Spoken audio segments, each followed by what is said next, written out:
you ready? Come on, you lot. Come on in. Oh, 'tis our delight for the red and white. The Imps are here to stay. Oh, 'tis our delight for the red and white. The Imps are here to stay. Morning all, how are we doing? Just going to do a bit of a quick catch up this morning. I know normally I churn out 30 odd minutes on here. I'm not sure how far the dog's going to walk. It's cold, I've got work to do. But it's been a while since I've managed to do a catch up. We did a bumper podcast last night, myself and Chris, with Jake doing his preview as well. So there's kind of an hour and 10, 15 minutes, I think, to listen to there. No mention of Y Scout, no mention of XG. They are important parts, by the way, of the podcast, in my view, but we haven't gone too heavy on those. So hopefully that's worth a little bit of a listen. It'll give you a bit of an insight into tomorrow's game, which I will talk about on this walk if the dog allows me to, which at the minute, I don't know if you can see him back there, suggests to me we're not going to get a long walk. But we shall see. We shall see. So the first thing I wanted to talk about was a bit of news, I think, that's kind of slipped under the radar this week. And that's the Papa John's Trophy, because the Everton and Mansfield game was played in midweek. It kind of came around the same time as, you know, a big England win, and people are focused on the World Cup. Domestic football, with us being knocked out, the FA Cup, of course, has taken a back burner for Lincoln fans. We've been a little bit lucky in that respect. And I think had we been in the FA Cup second round, potentially there would have been a little less interest. Not in less interest, probably a little less ability for Lincoln fans to focus on the World Cup as much as they have. I've tried not to. I don't agree with the Winter World Cup, but I've been drawn in. I'm a hypocrite. Don't mind admitting it. You know, I got quite engaged with last night's games. But the fact that we haven't played for however long, 2 weeks or whatever, I think has been a big bonus in terms of enjoying the World Cup. Of course, we played Morecambe, didn't we, in the Papa John's, but you get what I mean. So yeah, I think I think that we've been a little bit luckier than some. And when it comes to the Papa John's Trophy, we've had a stroke of luck as well, haven't we?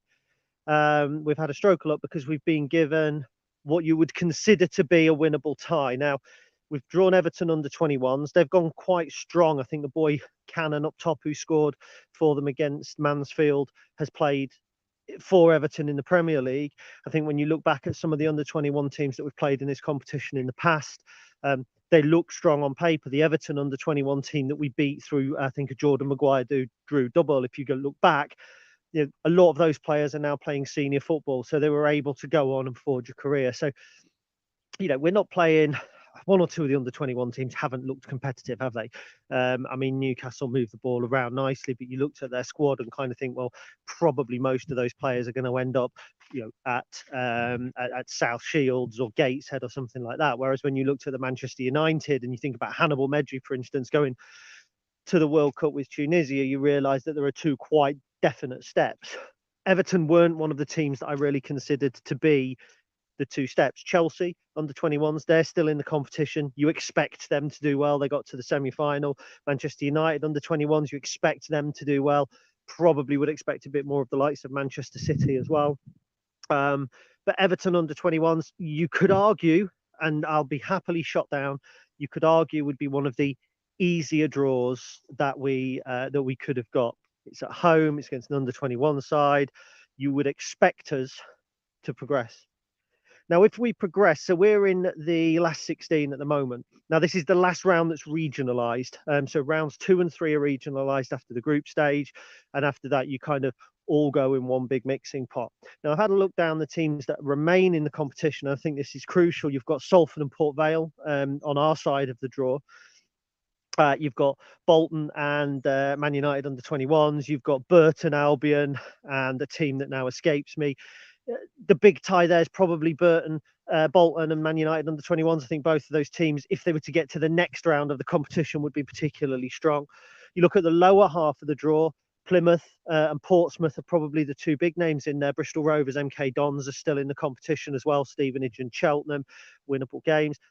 A lot of the big hitters who you think might have gone on to do something in this competition are gone. Ipswich probably would have fancied to do something in the competition. Sheffield Wednesday, almost certainly. So, okay, Portsmouth will be a decent side. We know that Danny Cowley takes this competition seriously. Plymouth, I think, are ready to have a little bit of a fall. I mean, they concede an awful lot of chances and they've rode their luck a little bit at times. I don't think they'll last the distance. And I think if their form begins to look a little bit ropey in the league, I think that then you kind of forego the Papa John's Trophy for that a little bit. Especially when it's coming up to Christmas and the games are going to come quite thick and fast. So I think it's interesting that right now, in my opinion, Lincoln City have got to be among the favourites for this competition. We're ninth in the table. There's only a handful of teams above us. Derby are out, bear in mind as well.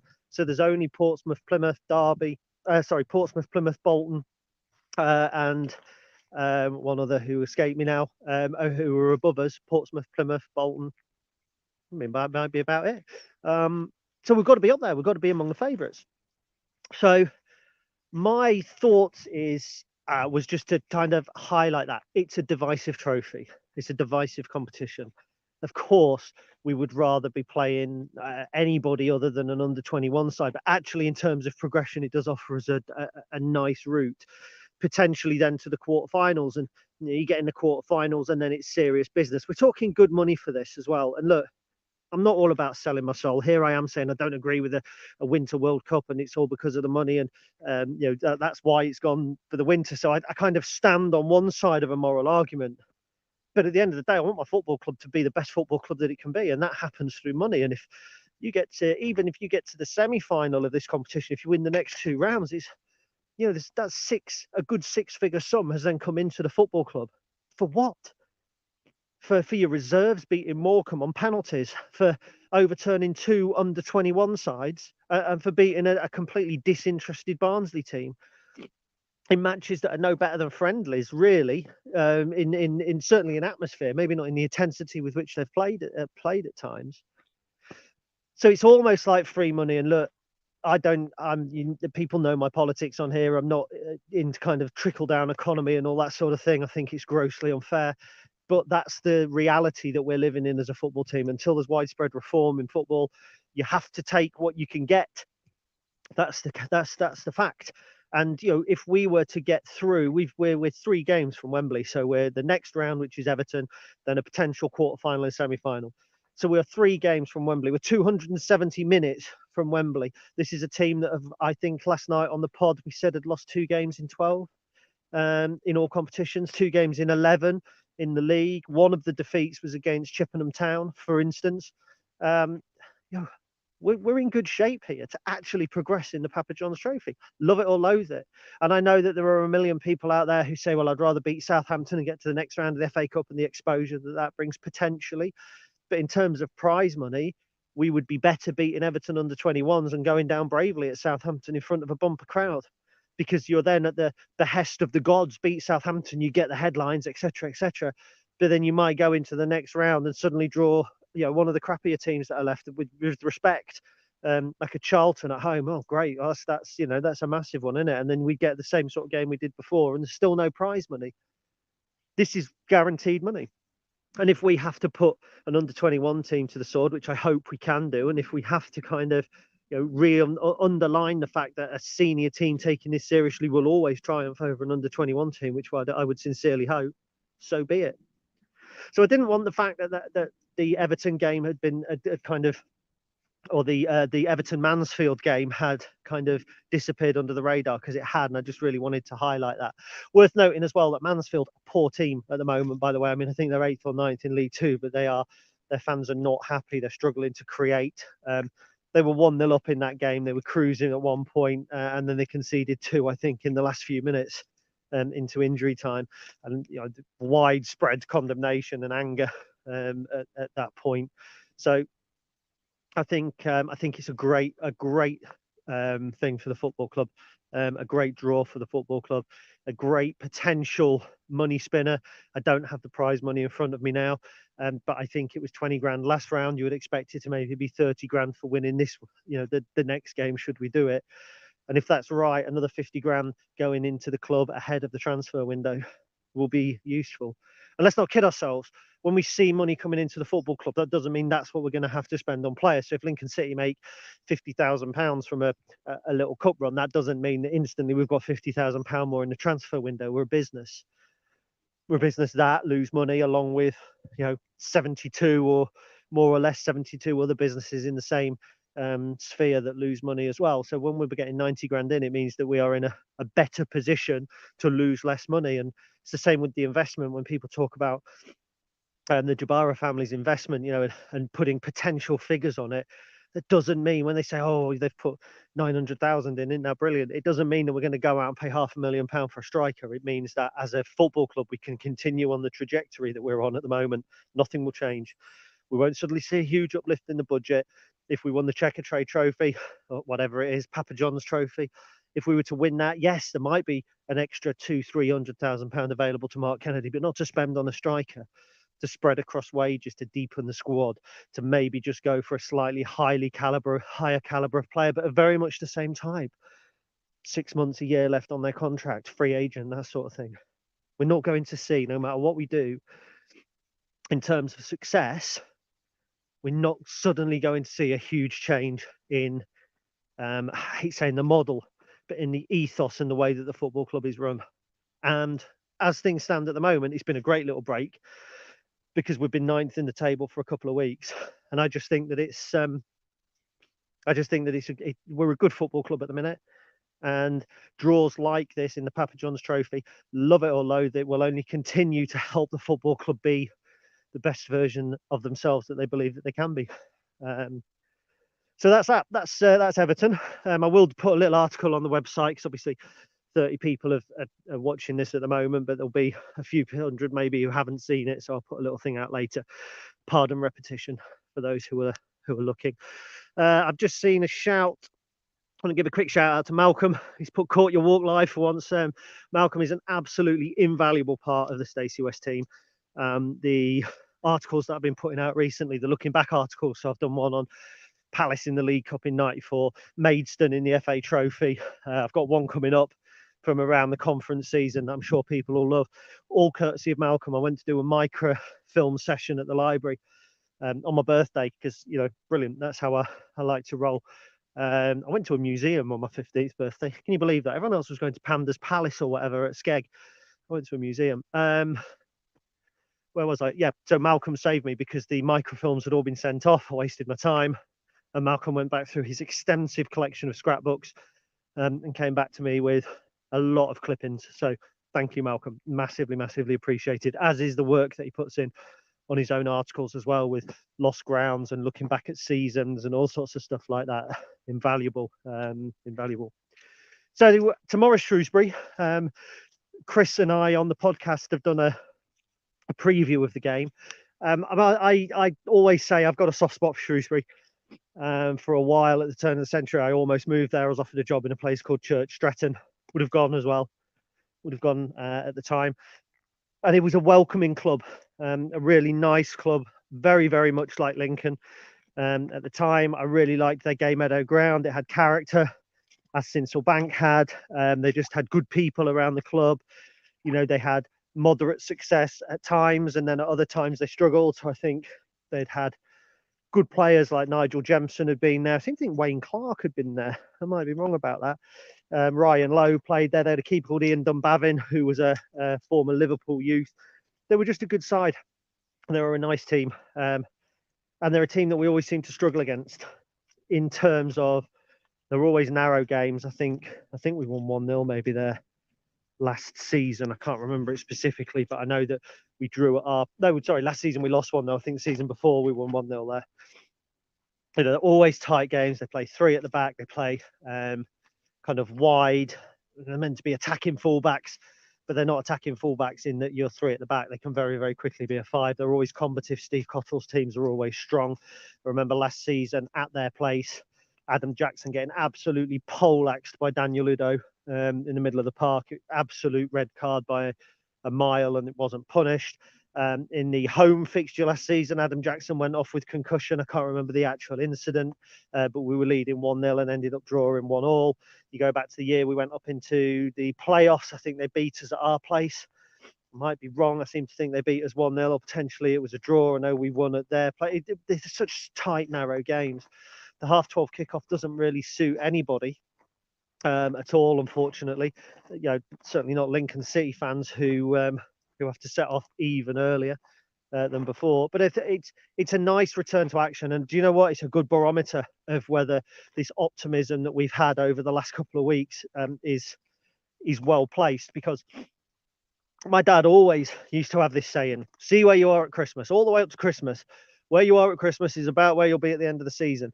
And then when it got to Christmas and you were in that position, he would steadfastly argue that that's where you would always be. If you looked like you were going to put a late surge in, it'd be, well, we were 10th at Christmas. That's about our barrier. I suppose the feeling is, or it certainly was when transfers were allowed more regularly through the season, that the transfer window was open all the time, so there wasn't any major improvements or anything to be made.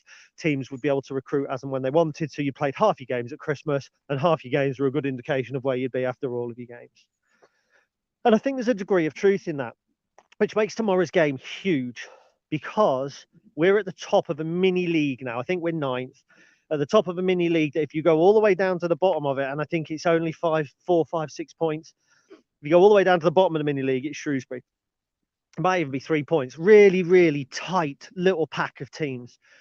And to get to Christmas and still be where we are now, we would have extended the gap between us and the teams at the bottom of that little gap of that little bundle of teams, which is Shrewsbury.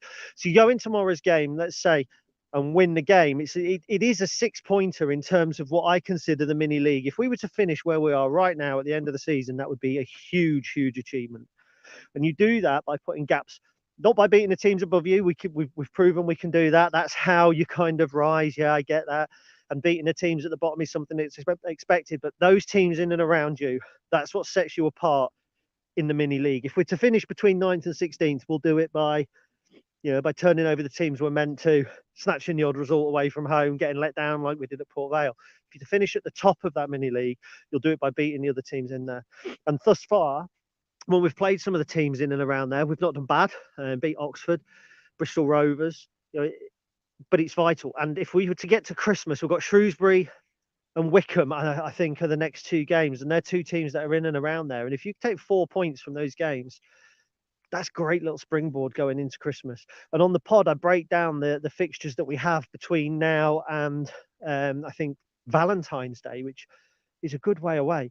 And we only play one of what I would consider to be the big teams that are really, really dangerous, and that's Ipswich. So actually, we're having sorry, Nick Oxbury's just messaged me about the Palace game. It's come up on my screen. So we're having a little run now where it really is the taste test. This is, we are where we are based on some great away performances, some battling away performances, some typically defensive away performances, but we could be better off.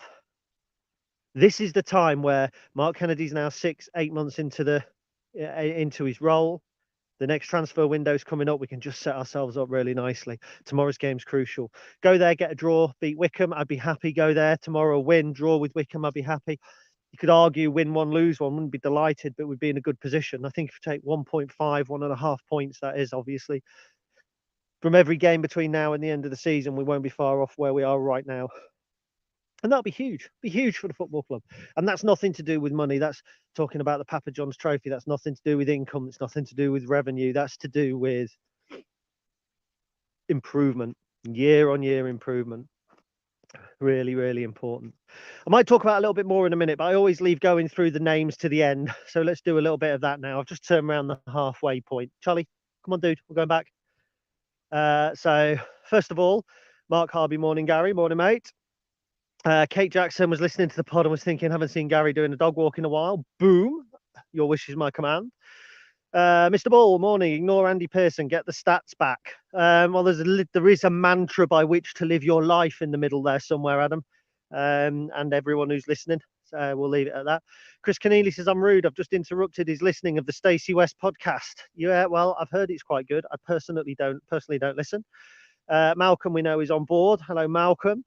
Emma Lou, hi Gary, missed your live walks, hope you're well. I am very well, thank you, hope the same to you. I say I'm very well, it's actually been a bit of a miserable week. Fee went off to work on Monday, and I've not seen anybody Tuesday, Wednesday, Thursday. Even the postman had been on strike and not come round. People sneak up to the door with the Amazon parcel, leave it at the back door, and then bugger off. I get a knock at the door. The dog goes crazy. There's my parcel. Where's my human interaction? It's you lot. Mr. Tuplin, when is the next round played, Gary? Well, you've asked me, and I know it's December the 12th, but that's not courtesy of me, and we'll come further down to that in a moment. Kate says if we do reach the final, we'll get to the same thing that happens in 2018. A lot of people's morals disappear when there's a chance to go to Wembley. I can't comment on that because I wasn't going to watch the World Cup, and now I have. And actually, on the pitch, it's been one of the better World Cups, indistinguishable from the last 3 or 4 in terms of, branding and pitches. There was a great bit on The Athletic about the World Cup and how they now all look the same. Whereas, if you show me a screenshot from a game from 78, 82, 86, 90, even 94, you can distinguish which World Cup it is straight away. But the last 4, the last 2006, 10, 14, 18, very, very similar, and now 22 is the same. But yeah, I'm a hypocrite. Sod it. I'm an absolute hypocrite. Kev, hope you're well, pal. Morning, Gaz. This competition brings in the club well-needed extra revenue, and I'll continue to support it. Yeah, I don't go and watch us against under-21 teams. I might go to the Everton game. I might not. If we drew a proper team, I might go, especially if we get to the quarterfinals. I'd certainly be there, and I'd go to Wembley as well. Hypocrite, whatever. And as Emily says, when you say it like that, 3 games from Wembley, it could be doable. So there we go, David Tuplin, 12th of December. Thank you to Julian for that, which you've already done. So I'm basically just relaying a conversation secondhand. Malcolm says anytime, and he genuinely means it. If I message him at 8 o'clock at night looking for clippings, he's normally messaging me back. And he wants to know if this is a former railway line I'm walking along. Well, actually, I don't know if you can see. So it's not, because it's quite hilly and it goes back up there. But what it is, and I've said this, I think, on the dog walk before, it used to just be hills over the wolds. And there was a farm that away, which is north, which is Withcall North Farm, owned by the Smiths. And this way is what they call, sorry, that was south. North, which is North Farm, where I live, was a separate farm. The train used to come along to Withcall, which is about a mile in that direction.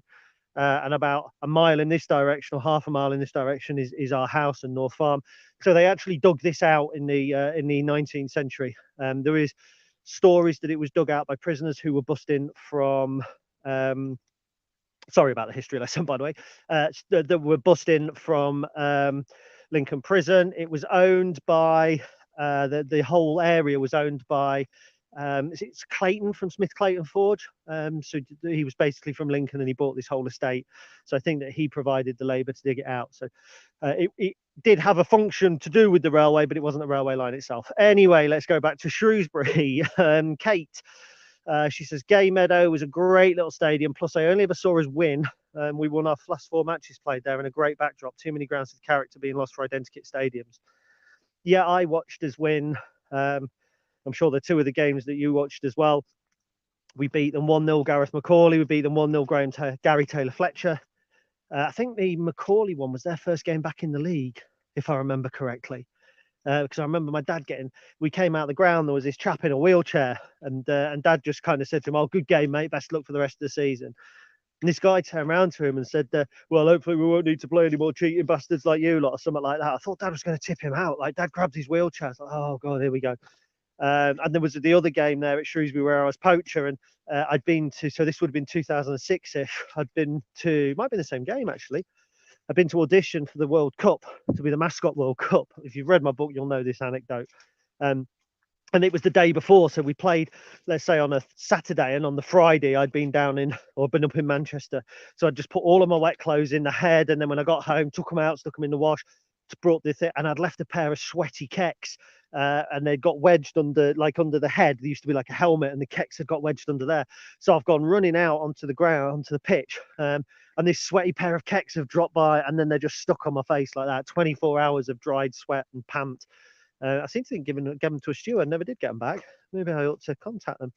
And Gay Meadow, I think that was a ground where a guy threw a shoe at me. And when I passed him it back, he thanked me and then threw it at me again. Utterly bizarre. But it was brilliant. I mean, for those that didn't go, obviously the river used to run, the River Severn run right past. And when the balls went over, they used to have a guy on a rowing boat getting the balls off the river. It was brilliant.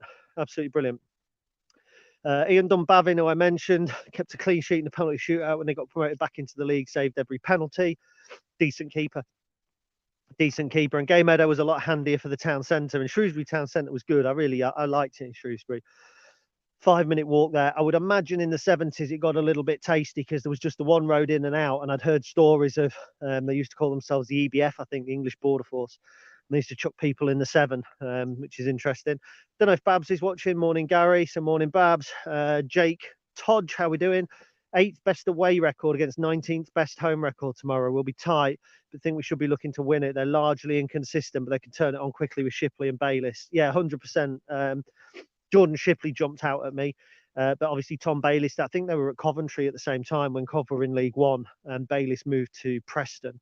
Shipley, really creative, kind of left-sided player. They've got Luke Leahy there, who was at Bristol Rovers, who I quite liked, limited, but combative. I think he was sent off, wasn't he, against Lincoln a couple of years ago for Bristol Rovers, and then I think he scored for Shrewsbury last season.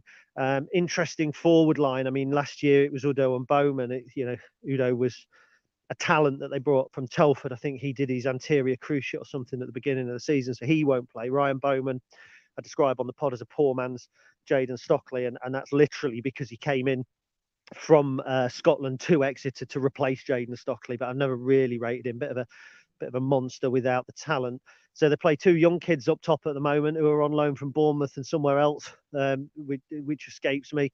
But they've only got a couple of goals between them. So it's going to be interesting. I think that they might struggle to break us down if we go 3 at the back. It's just whether we can do the same to them. I'm actually predicting a thrilling 0-0. So, Steve Barton, morning. I was late again. Never mind, Steve. Better late than never, mate. Have you covered the injured players? Like I said, late up. I haven't. I haven't seen the press conference this week. It's obviously a lot harder to lay your hands on. I'm going to do an article on something Mark Kennedy said, which I won't ruin for you because I want you to read the article. But yeah, I have picked a little bit of something up. Adam Butler says it's the old Louth to Bardney line. Not this bit I'm on isn't. The Louth to Bardney line runs through with Call at the bottom. And it is the old Louth to Bardney line from there. It kind of went through Rugby. We've walked parts of it. We've done the railway tunnel that goes under the road near Donington on Bain and comes out there, go the other side of the near the Belmont mast. But we haven't as yet been able to do the one that goes under the Bluestone Heathrow. But Drew the farmer has said that we can go down and look at it because it's on private land. So there we go. Taylor Fletcher game was their first game back in the league. Macaulay one was against Joe Hart. I remember Joe Hart being in goal for them that season at our place. I think it was 0-0. He was outstanding. And in the space of a couple of weeks, my memory might be wrong there, it might have been a couple of months, but we had Joe Hart come down with Shrewsbury. We had Kasper Schmeichel playing in goal for Bury. And they were both outstanding. And I think to this date, there's only a handful of goalkeepers I've ever clapped off. And those 2 were them. I mean, I remember Joe Hart had just been brilliant that season for them. So yeah, interesting stuff. Right, so there we go. That's me talking at you about football from now. Apparently Kennedy has said Jackson was fit, but a bit cryptic about whether he would play. I think that, just to touch on that, I think that he's cryptic about a lot of things. I think that whether it's, I'd hesitate to say clever management, but I think it's a style of management now where no manager wants to give everything away. We used to get it with Danny saying players wouldn't be fit and then they were fit. Now we just don't lie. We just don't say anything at all. And whether Danny may not have lied outright, I think now we don't say anything at all. It's why all of a sudden from nowhere it'll be like, oh, Ted Bishop's playing today. Wow, well, there we go. And he's come from literally nowhere at all. Personally, if I was going to kind of make some guesses, I don't think that Tom Hopper or Ted Bishop will start tomorrow. I think that it'll be a front 3 of, predictable front 3 of Diamond, House and Vernham. I still think we'll go with Charles Vernham. I think that we're going to try and give their back 3 something to think about and leave the fullbacks one-on-one. I think it might be tougher for the fullbacks to get forward, but he's not going to change an awful lot from the Morecambe game, the 2-1 win. I think Jamie Robson, Regan Poole. And if Adam Jackson doesn't play, you've got TJ Ioma, Powdy O'Connor, Joe Walsh can play across the back. Walsh likely to play. I mean, he's been excellent. And I said yesterday, I said this morning on the podcast, Matty Virtue's the first name on the team sheet. And the way that Virtue plays and the type of midfielder he is, plays really into Max Sanders' strengths. And those 2 are my first choice now. I'd love to see Jacob Davenport given a chance. I don't think we're going to see him play an awful lot for Lincoln City, if I'm honest. But I'd love to see, I think those three are quality midfielders. And I'd like to see Davenport, the one that's rotated, particularly that he's going to be coming to the end of his Imps deal soon. And I don't think it would hurt in the last 10 minutes of games where we've been seeing Lass Sorensen. We know what Lass can do. I don't think Jacob Davenport's going to let us down in any way. He's played championship football. He was at Man City as a youngster. I'd rather see 10, 20 minutes of him at the end of a couple of games. And give the manager something to think about, because if he's been happy here and we're happy with him, there's a chance of extending to the end of the season or beyond on a decent contract. I think that he'd be worth the punt. And maybe signing somebody like him, the difference is progressing in the Papa John's Trophy. Maybe. No, thank you all for listening. It's turning into a fine Friday, actually, here. The sun's not quite out, but it is December. So yeah, thank you for watching. I hope you all enjoy the game tomorrow. As I say, I've got one article planned today. There'll be the match report tomorrow. I have got another match chosen by my patrons. If you're a patron and you're watching this, thank you very, very much indeed. Your support is always most appreciated. In the meantime, up the Imps.